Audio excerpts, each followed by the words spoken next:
Hi, ഫുട്ബോളിലെ ഒരു attacking midfielder ആണോ നിങ്ങൾ? ഈ 3 പോയിന്റ് ഒന്ന് ശ്രദ്ധിച്ചാൽ കളി കുറച്ചുകൂടെ മെച്ചപ്പെടുത്താം. അതായത് നിങ്ങൾ അറ്റാക്കിംഗ് മിഡ്ഫീൽഡർ ആണെങ്കിൽ ഫുട്ബോളിൽ ആദ്യം ചെയ്ത ട്രൈ ന്യൂ ഐഡിയാസ്. നിങ്ങൾ ഫുട്ബോളിൽ പുതിയ ഐഡിയാസ് ട്രൈ ചെയ്യണം. കാരണം പലപ്പോഴും നമ്മൾ പ്ലേയേഴ്സിന്റെ ക്രിയേറ്റിവിറ്റി ആണ് ഫുട്ബോളിൽ ചടുലമായ മാറ്റങ്ങൾ ഉണ്ടാക്കുന്നത്. അറ്റാക്കിംഗ് മിഡ്ഫീൽഡ് എന്നൊരു ക്രൂഷ്യൽ പോയിന്റ് ആണ്. അറ്റാക്കിംഗ് മിഡ്ഫീൽഡ് ചെയ്യുന്നത് ട്രൈ ന്യൂ ഐഡിയാസ് എന്നുള്ള ഏറ്റവും ഇമ്പോർട്ടൻ്റ് ഉള്ള കാര്യമാണ്. രണ്ടാമത്തെ ടിപ്പ് എന്ന് പറയുന്നത് ബി അൺപ്രഡിക്റ്റബിൾ. അതായത് നിങ്ങളുടെ മൂവ്മെന്റ് എന്താണെന്ന് ഒരിക്കലും നമ്മുടെ ഒപ്പോണൻസിന് പ്രെഡിക്റ്റ് ചെയ്യാൻ പറ്റരുത്. അത് ശരിക്കും പറഞ്ഞാൽ നിങ്ങളുടെ ഡിഫറെന്റ് മൂവ്മെന്റ്സും വേ ഓഫ് റിസീവിംഗ് ദ ബോളും passing the ബോളുമാണ്.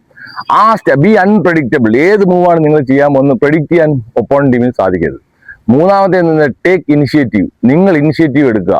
Attacking midfielder initiative എടുത്താൽ മാത്രമേ ഒരു അറ്റാക്കിന്റെ മൂർച്ച കൂടാൻ സാധിക്കൂ. കാരണം എപ്പോഴും കട്ട് ബാക്കും എല്ലാം വരുന്ന അറ്റാക്കിംഗ് മിഡ്ഫീൽഡറിൽ നിന്നായിരിക്കും.